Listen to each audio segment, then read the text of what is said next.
ನಮಸ್ಕಾರ. ವೃಷಭ ರಾಶಿಯ ಸ್ತ್ರೀಯರ ಒಂದಿಷ್ಟು ಪ್ರಧಾನವಾದಂತಹ ಜಾತಕ ವಿಚಾರಗಳನ್ನು ವಿಡಿಯೋದಲ್ಲಿ ತಿಳಿಸ್ತೇನೆ. ನೀವು ವೃಷಭ ರಾಶಿಯ ಸ್ತ್ರೀಯರಾಗಿದ್ದರೆ ಅಥವಾ ನಿಮ್ಮ ಮಗಳು, ಅಕ್ಕ, ತಂಗಿ, ಸೊಸೆ ಯಾರೇ ವೃಷಭ ರಾಶಿಯ ಸ್ತ್ರೀಯರಿದ್ದರೆ ಈಗ ನಾನು ಮುಂದೆ ಹೇಳ್ತಕ್ಕಂಥ ವಿಚಾರಗಳು ಬಹಳ ಇಂಪಾರ್ಟೆಂಟ್ ಆಗ್ತದೆ, ಅಂದರೆ ತುಂಬ ಕೆಲಸಕ್ಕೆ ಬರ್ತದೆ, ಉಪಯುಕ್ತವಾಗಿರ್ತದೆ. ಸೊ ದಯವಿಟ್ಟು ನೋಡ್ಕೊಂಡು ಬನ್ನಿ. ನೋಡಿ, ವೃಷಭ ರಾಶಿಯ ಸ್ತ್ರೀಯರಿಗೆ ಯಾವತ್ತೂ ಸಹ ಸ್ತ್ರೀಯರ ಜಾತಕದಲ್ಲಿ ಕುಜ ಯಾವುದೇ ರಾಶಿಯವರಾಗಿರಲಿ, ಕುಜ ಈ ಕರ್ಕಾಟಕ ರಾಶಿಯಲ್ಲಿ ಇರಬಾರದು. ಕುಜ ಏನಾದರೂ ಕರ್ಕಾಟಕ ರಾಶಿಯಲ್ಲಿದ್ದರೆ ಸ್ತ್ರೀಯರಿಗೆ ಪೀರಿಯಡ್ಸ್ ಪ್ರಾಬ್ಲಮ್ ಜಾಸ್ತಿ ಆಗ್ಬಿಡತ್ತೆ.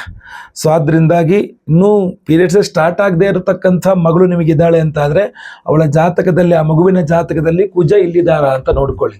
ಇದ್ದರೆ ಜಾಸ್ತಿ ಸಾಧ್ಯತೆಗಳು ಇರ್ತದೆ ಪೀರಿಯಡ್ಸ್ ಪ್ರಾಬ್ಲಮ್ ಸ್ಟಾರ್ಟ್ ಆಗುವಂಥದ್ದು. ಇಲ್ಲ ಈ ಪ್ಲೇಟ್ಲೆಟ್ಸ್ ಅಂತಾರಲ್ಲ, ಕೆಂಪು ರಕ್ತ ಕಣ, ಬಿಳಿ ರಕ್ತ ಕಣಗಳು ಅದರ ಸ್ವಲ್ಪ ತುಂಬ ಕಡಿಮೆ ಇರ್ತದೆ, 10ಕ್ಕಿಂತ ಒಳಗಿರುವ ಸಾಧ್ಯತೆ ಜಾಸ್ತಿ ಇರ್ತದೆ. ಸ್ವಲ್ಪ ಪೌಷ್ಟಿಕಾಂಶಗಳ ಅವಶ್ಯಕತೆ ಜಾಸ್ತಿ ಇರ್ತದೆ ಅವರಿಗೆ. ನೆಕ್ಸ್ಟ್, ಬಹಳ ಮುಖ್ಯವಾಗಿ ವೃಷಭ ರಾಶಿಯವರ ಜಾತಕದಲ್ಲಿ ಕುಜಗ್ರಹ ತುಂಬಾ ಇಂಪಾರ್ಟೆಂಟ್ ಆಗಿರುತ್ತೆ. ಕುಜ ಇಲ್ಲಿದ್ರೆ ವೃಷಭ ರಾಶಿಯವರಿಗೆ ಬರೀ ಪೀರಿಯಡ್ಸ್ ಅಷ್ಟೇ ಅಲ್ಲ ಪ್ರಾಬ್ಲಮ್ ಆಗೋದು, ಸ್ತ್ರೀಯರಿಗೆ ವಿವಾಹದ ವಿಚಾರದಲ್ಲೂ ತುಂಬಾ ಸಮಸ್ಯೆ ಆಗ್ಬಿಡುತ್ತೆ. ಸಪ್ತಮಾಧಿಪತಿಯೇ ನೀಚ ಸ್ಥಿತಿಗೆ ಬಂದಾದ್ರಿಂದ ವೃಷಭ ರಾಶಿಯ ಅಥವಾ ವೃಷಭ ಲಗ್ನದ ಸ್ತ್ರೀಯರಿಗೆ ಕುಜ ಏನಾದ್ರು ಇಲ್ಲಿದ್ದಾನೆ ಅಂತ ಅಂದ್ರೆ ಮದುವೆನೇ ಆಗಲ್ಲ, ಅಥವಾ ತುಂಬಾ ಕಷ್ಟ ಮದುವೆ ವಿಚಾರದಲ್ಲಿ. ಫಾರ್ ಸಪೋಸ್ ಬೇರೆ ಬೇರೆ ಯಾವುದೋ ಕಾರಣಗಳಿಂದ ಮದುವೆ ಆಯಿತು ಅಂದ್ರೂ ಸುಖ ದಾಂಪತ್ಯ ಜೀವನ ಬಹಳ ಕಷ್ಟ ಆಗ್ಬಿಡತ್ತೆ, ಆಯ್ತಲ್ವಾ? ಸೊ ಇದರಷ್ಟೇ ಗಂಡ ಹೆಸರಿಗಿದಾನಷ್ಟೇ ಅನ್ನುವಂಗೆ ಆಗ್ಬಿಡತ್ತೆ. ಹಾಗೂ ಈ ಮನೆ ವೃಶ್ಚಿಕ ರಾಶಿ, ಧನುರಾಶಿ ಎರಡೂ ರಾಶಿಗಳು ಬಹಳ ಇಂಪಾರ್ಟೆಂಟ್ ವೃಶ್ಚಿಕ ರಾಶಿಯ ಸ್ತ್ರೀಯರಿಗೆ ವಿವಾಹ ದಾಂಪತ್ಯದ ವಿಚಾರಗಳಿಗೆ. ಇಲ್ಲೇನಾದ್ರೂ ಶನಿ ಇದ್ದಾನೆ ಅಂತ ಆದ್ರೆ ಅದು ನಿಮಗೆ ವಿವಾಹ ನಿಧಾನ ಮಾಡಿಬಿಡುತ್ತೆ.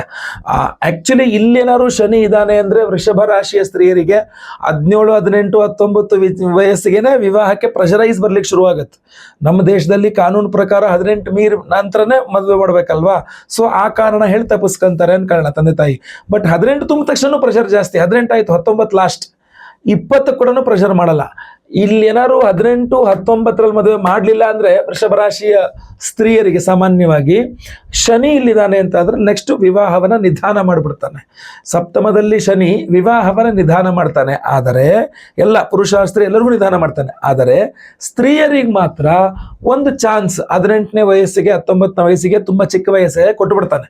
ಸೊ ತಂದೆ ತಾಯಿಂದ್ರೆ ಇಲ್ಲ, ನಾವು ಇನ್ನೂ ಓದಿಸ್ಬೇಕು, ಅದು ಒಳ್ಳೆ ವಿಚಾರವೇ, ಓದಿಸ್ಬೇಕು ಅನ್ನುವಂಥದ್ದು. ಇಷ್ಟು ಚಿಕ್ಕ ವಯಸ್ಸಲ್ಲಿ ನನ್ನ ಮಗಳು ಮದುವೆ ಮಾಡಲ್ಲ ಅಂತಕ್ಕಂಥದ್ದು ಒಳ್ಳೆ ವಿಚಾರವೇ.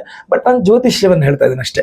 ಮಾಡಿದಾಗ ಏನಾಗುತ್ತೆ, ವಿವಾಹ ನಿಧಾನ ಆಗುತ್ತೆ. 27, 28, 29, 30 ಎಲ್ಲ ಸ್ವಲ್ಪ ಲೇಟ್ ಆಗುವ ಸಾಧ್ಯತೆ ಜಾಸ್ತಿ ಇರ್ತದೆ ಇಲ್ಲಿ ಶನಿ ಇದ್ರೆ.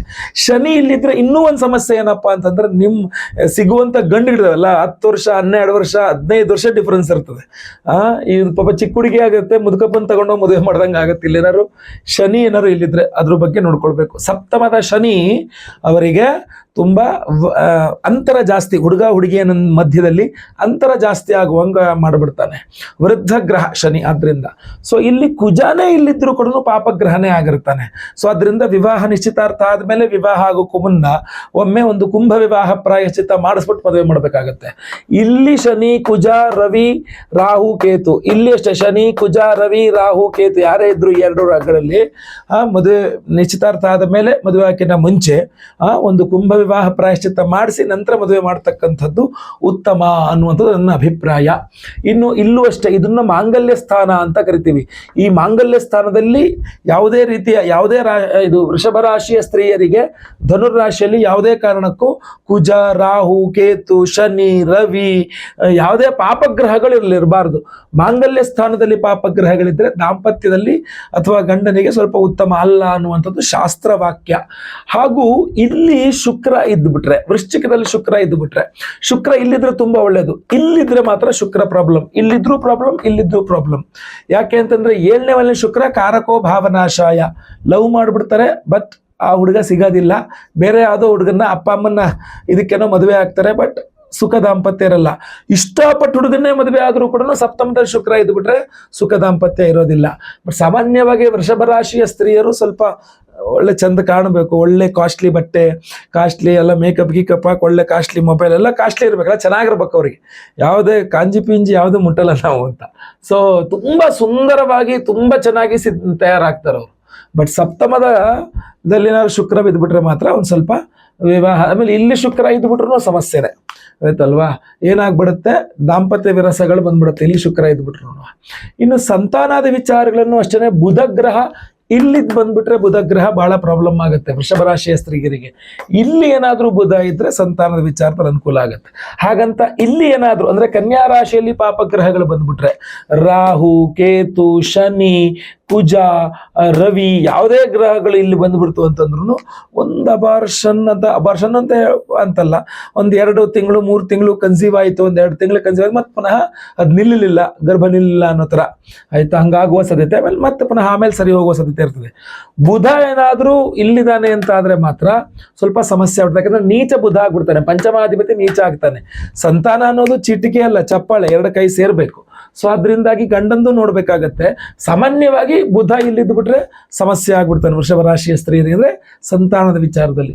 ಬುಧ ಇಲ್ಲಿದ್ರೆ ತುಂಬಾ ಒಳ್ಳೆಯದು, ಗುರು ಇಲ್ಲಿದ್ರೆ ಒಳ್ಳೇದಲ್ಲ. ಯಾಕೆ ಅಂತಂದ್ರೆ ಕಾರಕೋ ಭಾವನಾಶಾಯ. ಮತ್ತೆ ಇಲ್ಲಿ ಆ ರೀತಿಯಲ್ಲಿ ಇಲ್ಲಿ ಶನಿ ಇದ್ದು ಬಿಟ್ರೆ ಒಂದು 3 ವರ್ಷ 5 ವರ್ಷ 7 ವರ್ಷ ನಂತರ ಸಂತಾನ, ಅಲ್ಲಿ ತನಕ ಅದು ಇಲ್ಲಾಂದ್ರೆ ಮೊದಲೇ ಆರಾಧನೆ ಮಾಡ್ಕೊಂಡ್ರೆ ಮಾತ್ರ ಸಂತಾನ ಅನ್ನೋ ತರ ಆಗತ್ತೆ. ಹಾಗೂ ಶನಿ ಇಲ್ಲಿದ್ದಾನೆ ಅಂತಂದ್ರೆ ವೃಷಭರಾಶಿ ಸ್ತ್ರೀಯರಿಗೆ ಜಾಬ್ ಸಿಗಲ್ಲ. ಶನಿ ಇಲ್ಲಿದ್ರೆ ಇದನ್ನು ಹೊರತುಪಡಿಸಿ ಮತ್ತೆ ಎಲ್ಲೇ ಶನಿ ಇದ್ರೂ ಕೂಡ ಉದ್ಯೋಗದ ಬಗ್ಗೆ ಏನ್ ತೊಂದರೆ ಇಲ್ಲ. ಇಲ್ಲಿ ಶನಿ ಇದ್ದಾನೆ ವೃಷಭ ರಾಶಿಯ ಸ್ತ್ರೀಯರು ಅಂತಂದ್ರೆ ಜಾಬ್ ಬಹಳ ಕಷ್ಟ ಆಗ್ಬಿಡುತ್ತೆ ಅವರಿಗೆ. ಆಮೇಲೆ ರವಿಗ್ರಹನು ಇಲ್ಲಿದ್ದಾನೆ ಅಂತ ಆದ್ರೆ ಸ್ವಲ್ಪ ಜಾಬ್ಗೆ ಕಷ್ಟ ಆಗ್ಬಿಡುತ್ತೆ, ಜಾಸ್ತಿ ಅಲ್ಲ ಸ್ವಲ್ಪ ಕಷ್ಟ ಆಗ್ಬಿಡುತ್ತೆ. ಸೊ ಈ ತರ ವೃಷಭ ರಾಶಿಯವರ. ಆಮೇಲೆ ಶುಕ್ರ ಬಹಳ ಇಂಪಾರ್ಟೆಂಟ್, ರಾಷ್ಟ್ರಾಧಿಪತಿ ಶುಕ್ರ ಇಲ್ಲಿದ್ದಾನೆ ಅಂತ ಆದ್ರೆ ನೀಚ ಸ್ಥಿತಿಯಲ್ಲಿ ಶುಕ್ರ ಆಗ್ಬಿಡ್ತಾನೆ. ಸೊ ಆರೋಗ್ಯ ಹಾಳಾಗ್ಬಿಡುತ್ತೆ ಗೊತ್ತಲ್ವಾ. ಆಮೇಲೆ ದಾಂಪತ್ಯ ವಿರಸವೂ ಆಗತ್ತೆ, ಬೇರೆ ಬೇರೆ ರೀತಿಯ ಆರೋಗ್ಯ ಬಾಧೆನೂ ಆಗತ್ತೆ. ಆಮೇಲೆ ಒಳ್ಳೇದಲ್ಲ ಆಯ್ತಾ. ಸೊ ಶುಕ್ರ ಇಲ್ಲಿರೋದು ಅದು ವೃಷಭ ರಾಶಿಯ ಸ್ತ್ರೀಯರಿಗೆ. ಹೀಗೆ ಹಲವಾರು ವಿಚಾರಗಳತ್ತೆ. ವೈಯಕ್ತಿಕ ಜಾತಕವನ್ನು ಪರಿಶೀಲನೆ ಮಾಡಿದಾಗ ಇನ್ನೂ ಹೆಚ್ಚಿನದಾಗಿ ತಿಳಿಸಬಹುದಾಗಿರ್ತದೆ. ಈ ವಿಡಿಯೋ ಇಷ್ಟ ಆದರೆ ದಯವಿಟ್ಟು ಲೈಕ್ ಮಾಡ್ಲಿಕ್ಕೆ ಮರಿಬೇಡಿ. ಪ್ರತಿಯೊಬ್ಬ ವೃಷಭ ರಾಶಿಯ ಸ್ತ್ರೀಯರಿಗೆ ಈ ವಿಡಿಯೋ ರೀಚ್ ಆಗೋ ಥರ ವಾಟ್ಸಪ್, ಫೇಸ್ಬುಕ್, ಮೆಸೆಂಜರ್, ಟೆಲಿಗ್ರಾಮ್ ಎಲ್ಲ ಕಡೆ ಸಾಮಾಜಿಕ ಜಾಲತಾಣಗಳ ವಿಡಿಯೋನ ಶೇರ್ ಮಾಡ್ಲಿಕ್ಕೆ ಮರಿಬೇಡಿ. ನೀವಿನ್ನು ಸಬ್ಸ್ಕ್ರೈಬ್ ಮಾಡ್ಕೊಳ್ಳಿ ಅಂದ್ರೆ ದಯವಿಟ್ಟು ಕೆಳಗೆ ಸಬ್ಸ್ಕ್ರೈಬ್ ಅಂತ ಬರುತ್ತೆ, ಸಬ್ಸ್ಕ್ರೈಬ್ ಮಾಡ್ಕೊಂಡು ಬೆಲ್ ಬಟನ್ ಹೊತ್ಕೊಂಡು ಆಲ್ ಅಂತ ಮಾಡ್ಲಿಕ್ಕೆ ದಯವಿಟ್ಟು ಮರಿಬೇಡಿ. ಮುಂದಿನ ವಿಡಿಯೋದಲ್ಲಿ ಮತ್ತೆ ಪುನಃ ಸಿಗ್ತಾನೆ. ಎಲ್ಲರಿಗೂ ಸಹ ಒಳ್ಳೆಯದಾಗಲಿ. ಲೋಕ ಸಮಸ್ತ ಸುಖಿನೋ ಭವಂತು. ನಾರಾಯಣ ನಾರಾಯಣ ನಾರಾಯಣ.